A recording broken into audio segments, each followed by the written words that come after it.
One of the biggest misconceptions is that if you follow your purpose and if you follow your soul aligned mission, then everything is going to feel effortless.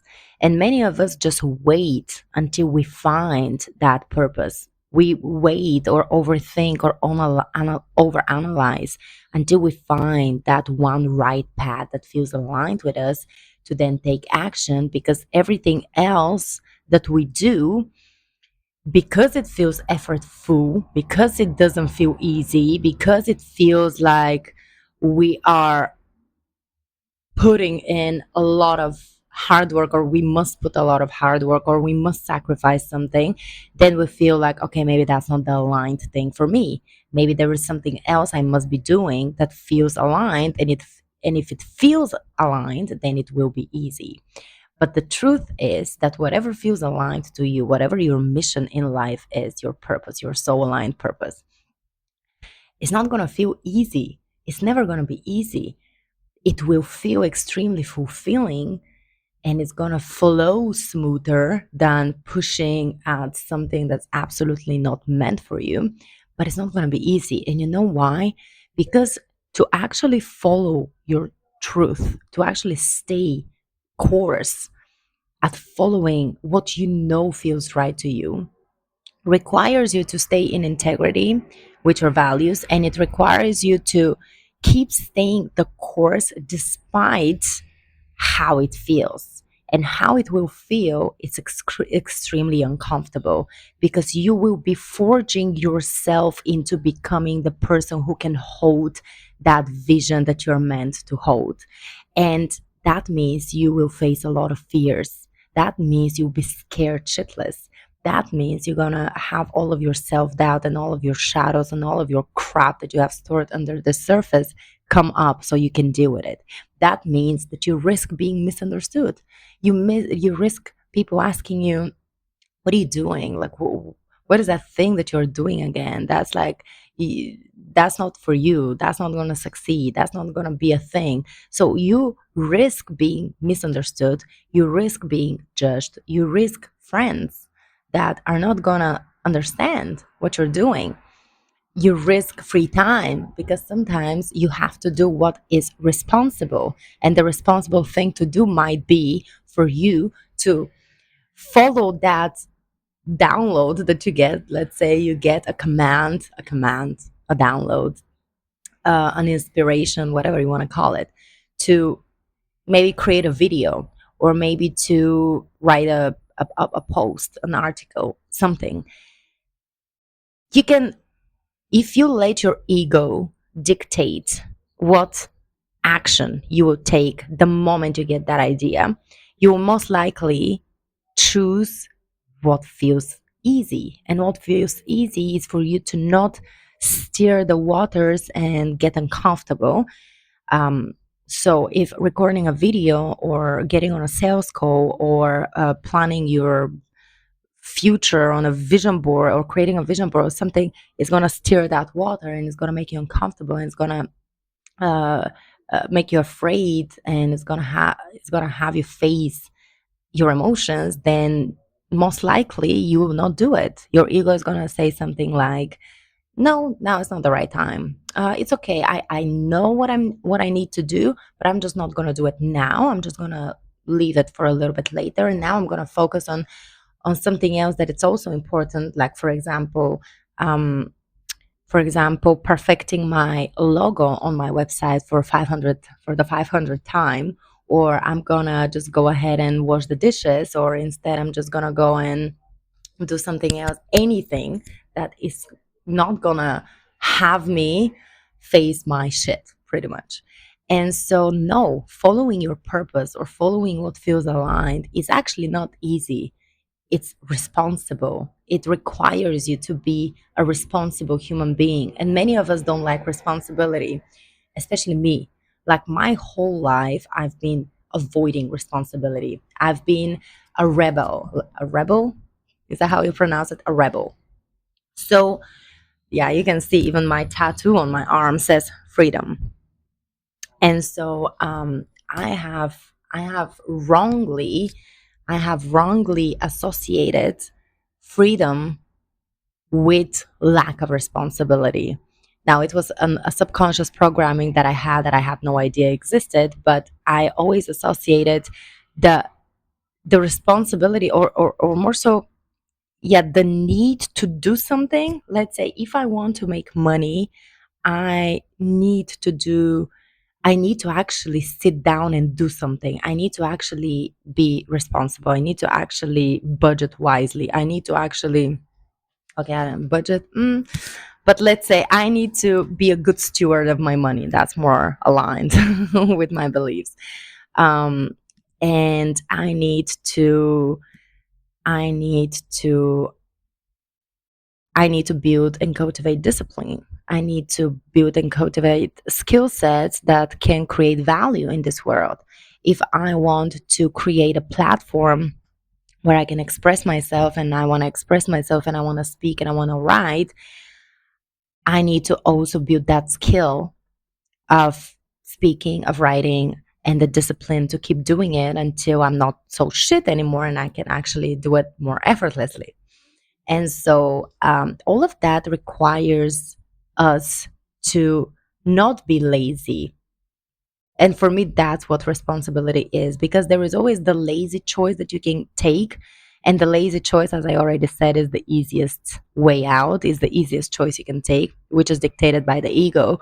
But if you follow your divine, actually, honestly, when I speak about like divinity and things like that, it sounds like it.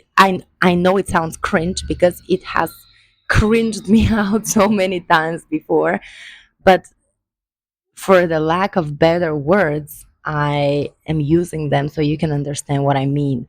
There is two sides of us. There is our human side of us, which is the human that is operated by the ego.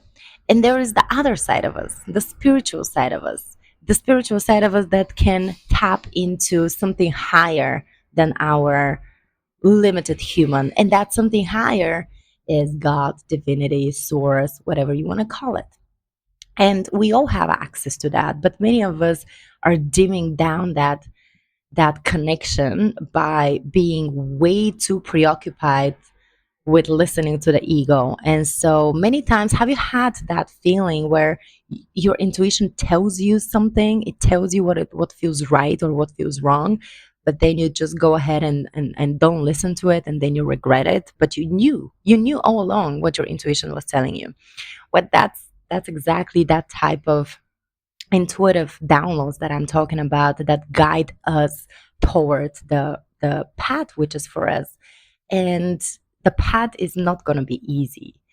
And so um and so yeah, so responsibility for me has always been like this thing that robs me from my freedom. But what I came to realize is that you can't actually have freedom without responsibility, because what you have, if you don't take responsibility and if you're not a good leader to yourself first, you just get chaos and anarchy, and you get, I mean, you're pretty much just floating and hoping and getting angry at the world for why you're not living the way you want to live. And I want to just make something clear here, that that doesn't mean we have to force things into existence. Like, I want to make it this way, and if it's not this way, then I don't want any other way.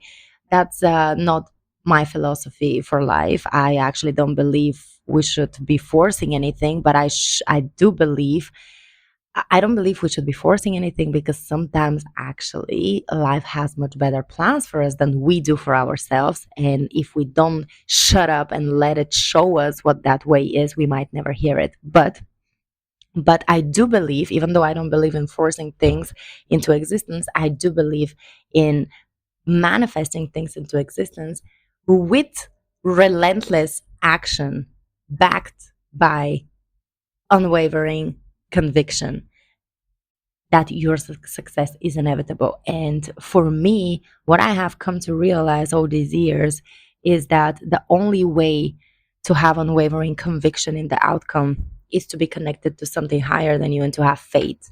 That's pretty much what manifestation is. Honestly, I cringe at all of those words right now, but it doesn't matter.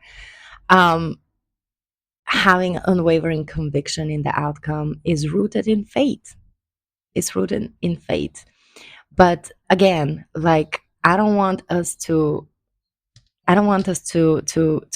misperceive purpose, align so mission with ease, because again, though it will feel much more effortless in terms of I'm not forcing something that's not for me to work, it will flow smoother, but it will require you to always do what's right, meaning following your intuition. You know what's right.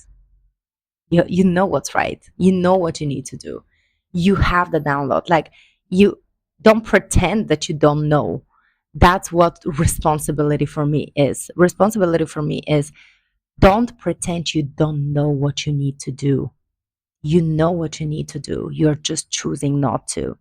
And if you're choosing not to do it, you're choosing cowardness and laziness over why are you here on this earth. And I'm honestly calling myself out on this one too. um so I don't want you to feel like I'm speaking from a place of, oh yeah, I'm like this person who always follows my aligned so path. No, no.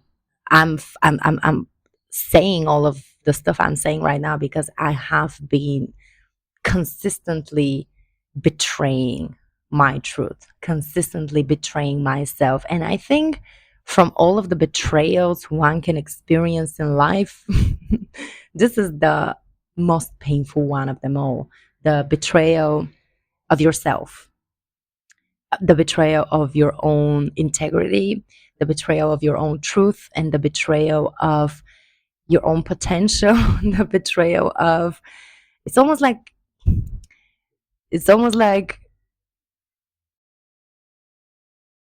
we've been, I mean, not everyone gets to live, you know what I mean, and we have this one life, and we are here to do something with that one life. And it seems to me that it's just it doesn't make sense not to follow what the most fulfilling path for all of us is, because it's going to be hard nonetheless. Life is hard. It's going to be hard nonetheless. So why not choose the thing that will feel good, the thing that will give you purpose and meaning and fulfillment. And so yeah, I want to wrap this video up by sharing one question that I have started asking myself that helps me always stay the course with what I know my path is. And so just a little a little disclaimer here. You don't need to know what your whole path is. Nobody knows what their path is. What we need to know only is what is the next right move. What is the next right move? We don't need to know the next 10 moves. We don't need to know how are we going to spend the next 40 years of our lives. Nobody actually knows that. What is the next right move? And the question that I have asked myself recently that have helped me is, whenever I start doubting or hesitating whether I should do what I know I should be doing, is I ask myself the question, is that what would be, the lazy, what would not be the lazy action to take right now? Like, whatever action I take, whether that's the right action, or the wrong action, I want to choose an action that's not lazy, because laziness for me is sloppiness and lack of responsibility and a poor self leadership. And I have been very lazy my whole life, so I know exactly what that means to me. So it might not resonate with you, but if not, ask yourself, maybe figure out what question you can ask yourself that pretty much catches you in the act of almost about to procrastinate, but then calling yourself out and saying, okay, if you don't take this action right now for whatever reason or excuse you just gave yourself,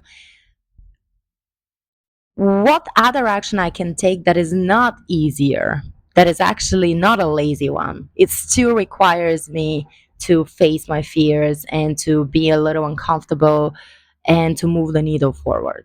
So replace one scary action with another scary action, but never choose the lazy one. Never choose the path of cowardness.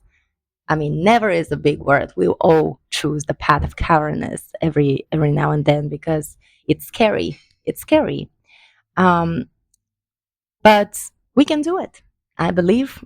I believe that we are capable of doing it, and I believe that the more we practice taking consistent action, taking scary action, the more we give evidence to ourselves that it's nothing bad happens on the other side of facing your fear.